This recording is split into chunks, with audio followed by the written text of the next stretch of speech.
अस्सलाम वालेकुम दोस्तों। पाकिस्तान बमुकाबला इंग्लैंड के दरमियान दूसरा वनडे मैच शुरू होने से पहले दोस्तों मूसलाधार बारिश शुरू हो चुकी है और पाकिस्तान और इंग्लैंड के दरमियान दूसरा वनडे मैच नहीं खेला जाएगा।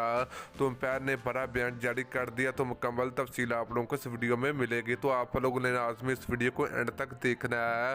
तो दोस्तों जैसे आपको पता कि पाकिस्तान और इंग्लैंड के दरमियान 3 वनडे मैच की सीरीज का दूसरा वनडे मैच आज खेला जा रहा था। पहले वनडे मैच में पाकिस्तान क्रिकेट टीम को इंग्लैंड क्रिकेट टीम के हाथों एक इबरतनाक शिकस्त का सामना करना पड़ा। तो अब पाकिस्तान क्रिकेट टीम के पास आखिरी मौका ओडीआई सीरीज बचाने का दूसरे वनडे मैच जीत के बाद। तो दोस्तों एक बड़ी खबर आ रही है इस वक्त के पाकिस्तान और इंग्लैंड के दरमियान दूसरे ओडीआई मैच से पहले मूसलाधार बारिश हो चुकी और मैच नहीं हो पाएगा। तो आप लोगों को इस वीडियो के अंदर ही आपको मुकम्मल तफसील आप लोगों को मिलेगी। तो दोस्तों अगर आप लोग चैनल पर पहली मरतबा तो गए चैनल को सब्सक्राइब करें और घंटी की अलामत को जरूर इनेबल करें ताकि आप लोगों को मजीद क्रिकेट की वीडियो मिलती रहेगी।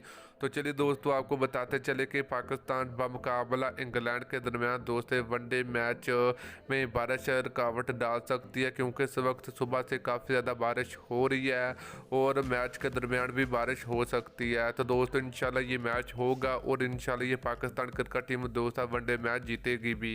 तो दोस्तों ये थी जो कि इंग्लैंड की तरफ से खबर आ रही है कि बारिश हो सकती है मैच के दरमियान और मैच से पहले भी हल्की हल्की बूंदाबांदी हो रही है। तो दोस्तों वीडियो अच्छी लगी तो वीडियो को लाइक और शेयर ज़रूर करें।